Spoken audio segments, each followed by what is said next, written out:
नमस्कार। आज के इस एक्सप्लेनर में हम एक बेहद दिल दहला देने वाले घटना की गहराई में जाएंगे। जबलपुर के बरगी डैम का वो दर्दनाक हादसा। हम सब ने इसके बारे में सुना है, लेकिन आज हम सिर्फ एक भावुक कहानी नहीं, बल्कि सिस्टम के उन कमियों पर बात करेंगे जिनकी वजह से ये आपदा आई। तो चलिए बिना देर किए सीधे तथ्यों पर आते हैं। शुरुआत करते हैं एक ऐसे मार्मिक दृश्य से जिसने हर किसी को अंदर तक झकझोर दिया। जरा सोचिए, एक माँ की ममता सीधे एक फेल होते सिस्टम से टकरा रही थी। सोर्स के मुताबिक उस माँ ने आखिरी सांस तक अपने बच्चे को सीने से लगाए रखा, और सबसे हैरान करने वाली बात, उस माँ ने लाइफ जैकेट पहन रखी थी, फिर भी वो डूब गई। उसकी आंखें बंद थीं, सांसें थम चुकी थीं, लेकिन बच्चे को बचाने की वो पकड़, वो आखिरी दम तक नहीं छूटी। ये सिर्फ एक हादसा नहीं, बल्कि इंसानियत और सिस्टम की एक बहुत बड़ी त्रासदी है। अब अगर भावनाओं से थोड़ा पीछे हटकर तथ्यों को देखें, तो सवाल उठता है कि आखिर हुआ क्या था। ये हादसा किनारे से महज 300 मीटर की दूरी पर हुआ। इतनी कम दूरी, लेकिन हवा की रफ्तार थी 74 किलोमीटर प्रति घंटा। एक भयानक आंधी जिसने उस शांत पानी को अचानक लहरों की एक जानलेवा दीवार में बदल दिया। यही वो पहला ट्रिगर था जिसने इस पूरी तबाही को जन्म दिया। The science of the failure. Life jacket क्यों नाकाफी थी? आइए समझते हैं कि विज्ञान के नजरिए से उस दिन क्या गलत हुआ। वो मानक सुरक्षा उपकरण यानी लाइफ जैकेट मां और बच्चे को बचा क्यों नहीं पाया? इसके लिए हमें बॉयंसी यानी उछाल या प्लवनशीलता को समझना होगा। इसे बिल्कुल आसान शब्दों में कहें तो एक लाइफ जैकेट पानी में हवा से भरे एक गुब्बारे की तरह काम करती है। इसका डिजाइन सिर्फ एक व्यक्ति के वजन को संतुलित करने और उसे पानी की सतह पर धकेलने के लिए होता है। बस एक इंसान का वजन, ताकि वो आराम से तैरता रहे। लेकिन उस दिन असलियत क्या थी? नियम कहता है एक व्यक्ति, लेकिन हकीकत में उस एक जैकेट पर 2 लोगों का वजन आ गया था।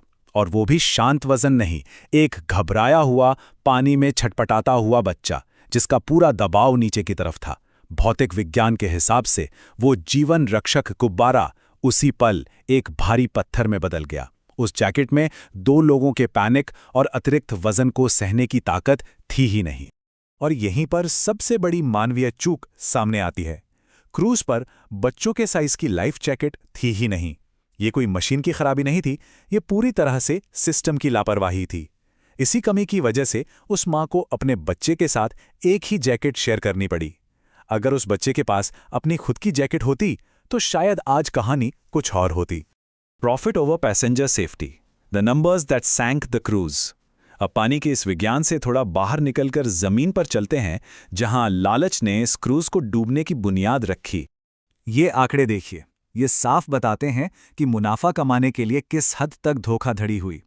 आधिकारिक रिकॉर्ड कहता है कि सिर्फ 29 टिकट बिके, लेकिन ग्राउंड रियलिटी, नाव पर 43 से 47 लोग सवार थे, क्षमता से कहीं ज्यादा भीड़। अब तक 28 लोगों को बचाया जा सका है और 9 लोगों की मौत की पुष्टि हो चुकी है। ये आंकड़े सिर्फ नंबर नहीं है, ये लालच की कीमत है। सुरक्षित क्षमता 29 और असल यात्री लगभग 45। इस बड़े अंतर ने तूफान आने से बहुत पहले ही क्रूज के संतुलन को बिगाड़ के रख दिया था।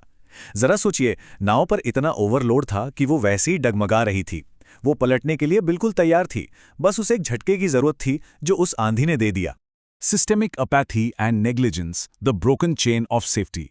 तो ये बिल्कुल साफ है कि ये सिर्फ कोई बैड लक नहीं था, ये सुरक्षा की पूरी चेन के एक एक करके टूटने का नतीजा था।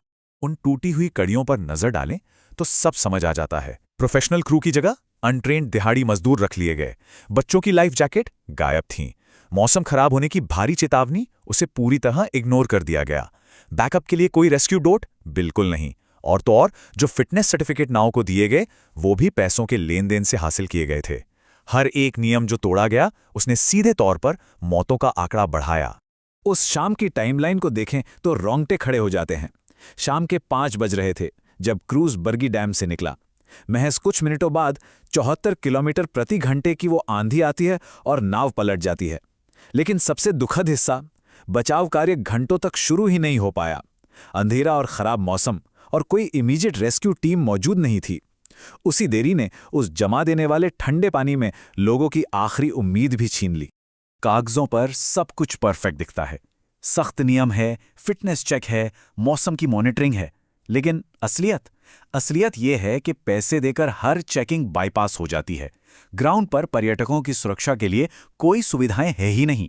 ये जो अंतर है ना पेपर रूल्स और ग्राउंड रियलिटी के बीच, यही वो खोखलापन है जिसका खामियाजा लोगों को अपनी जान देकर चुकाना पड़ता है। The call for accountability, a universal lesson in safety. हम इस एक्सप्लेनर के आखिर में आ गए हैं, लेकिन सच कहूं तो ये कमियां सिर्फ जबलपुर के बरगी डैम तक सीमित नहीं हैं। ये पूरे देश के हर वाटर टूरिज्म सिस्टम के लिए एक बहुत बड़ा अलर्ट है। स्रोत में एक ऐसा सवाल उठाया गया है जो हम सबको खुद से पूछना चाहिए।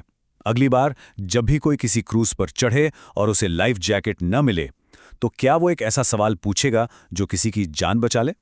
सुरक्षा कोई लग्जरी नहीं है, ये बुनियादी हक है, और सिस्टम की जवाबदेही तभी तय होगी जब सवाल पूछे जाएंगे। इसी विचार के साथ आज के इस एक्सप्लेनर को यहीं रोकते हैं। इस गंभीर मुद्दे पर हमारे साथ जुड़ने के लिए बहुत बहुत शुक्रिया।